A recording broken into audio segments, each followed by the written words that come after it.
Assalamualaikum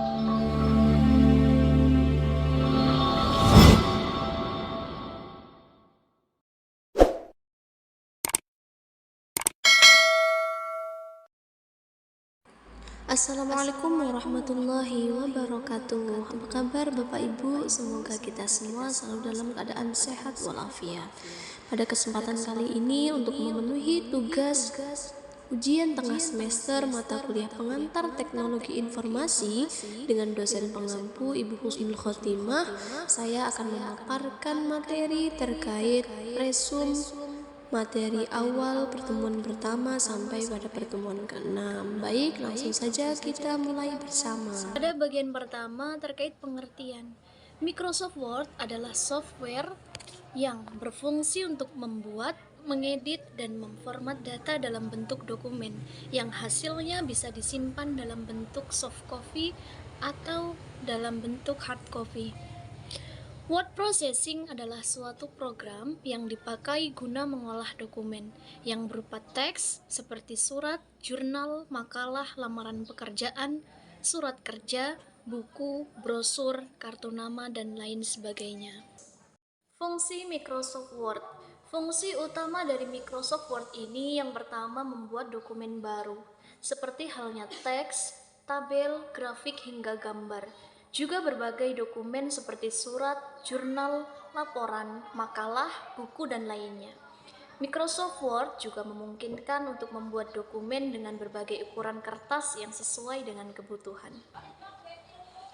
Yang kedua, menyunting dokumen. Jika terjadi kesalahan dalam penulisan dan format, maka dapat diperbaiki dalam program aplikasi ini. Program ini juga memungkinkan untuk menyunting suatu dokumen dari aplikasi pengolah kata lain dengan format dokumen yang sama. Dan yang ketiga, membuat format baru. Membuat format baru dokumen dengan berbagai fitur, mulai dari jenis huruf, besar huruf, catatan kaki, warna huruf, penomoran, rumus atau equation matematika, hingga ukuran kertas yang beragam. Selain itu juga dapat mengubah bentuk dokumen dari Word ke PDF, PNG, JPG, dan lain sebagainya. Beberapa manfaat dan kegunaan Microsoft Word. Yang pertama, dapat mengolah kata dengan mudah. Yang kedua, mampu meminimalisir kesalahan dalam penulisan, meminimalisir penggunaan kertas, penggunaan yang lebih fleksibel serta menghemat waktu dan tenaga, dan yang terakhir memiliki panel navigasi yang mudah untuk pemula. Dan dicontohkan di dalam PPT ini ada gambaran dari menu-menu yang ada di dalam bagian Microsoft Word sesuai dengan fungsinya. Baik, Microsoft Excel merupakan aplikasi pengolah angka yang tentunya sangat populer digunakan. Langsung saja kita menuju materi, yakni yang pertama pembahasan terkait definisi Microsoft Excel.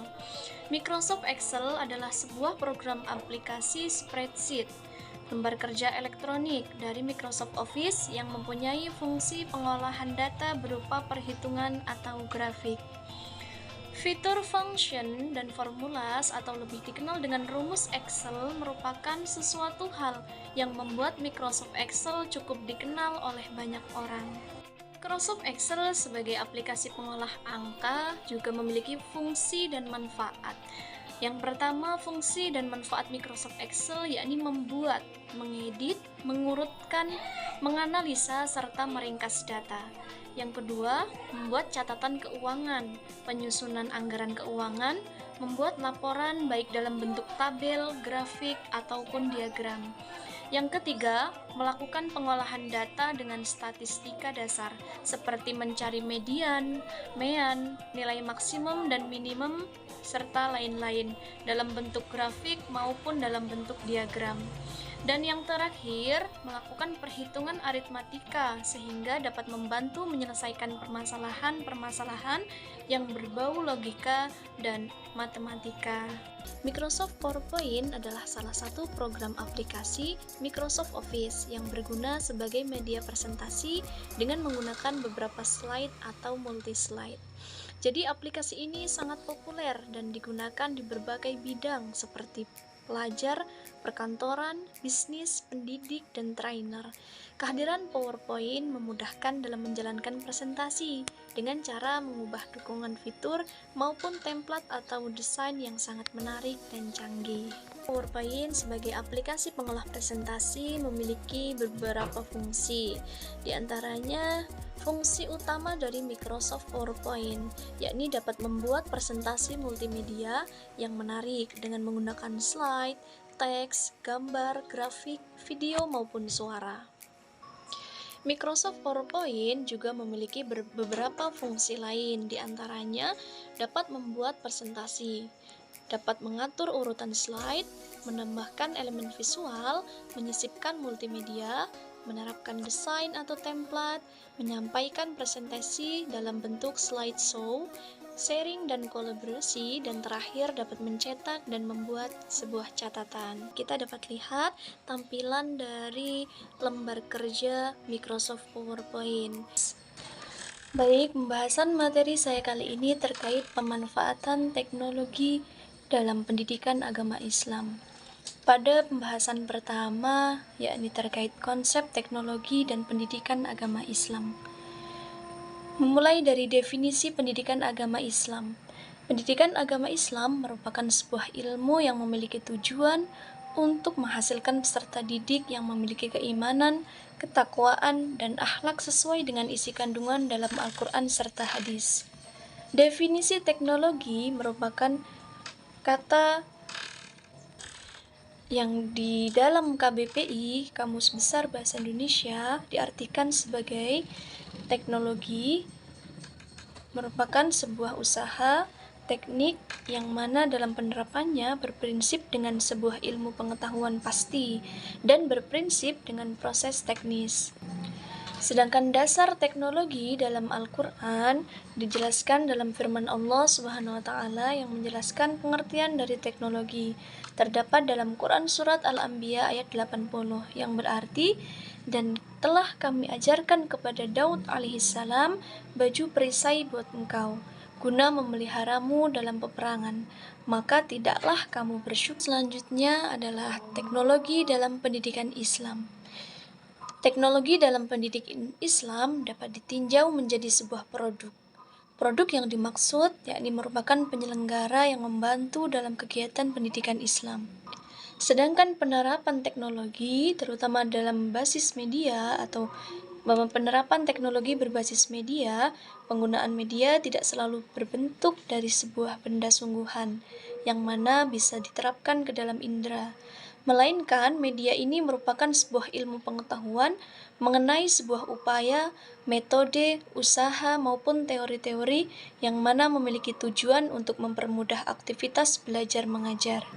Beberapa manfaat teknologi dalam pendidikan agama Islam. Yang pertama, menyediakan fasilitas yang berkualitas baik bagi peserta didik maupun pendidik. Yang kedua, menghadapi dan membantu menyelesaikan permasalahan pembelajaran yang akan dihadapi peserta didik maupun pendidik. Yang ketiga, dapat menolong pendidik dalam kegiatan belajar mengajar agar lebih efisien. Dan terakhir, dapat menghasilkan inovasi-inovasi dalam dunia pendidikan agama Islam. Akhir-akhir ini Bapak Ibu pasti sudah sering mendengar istilah LMS, apalagi sejak adanya pembelajaran jarak jauh atau yang biasa kita kenal dengan PJJ di masa COVID-19 lalu.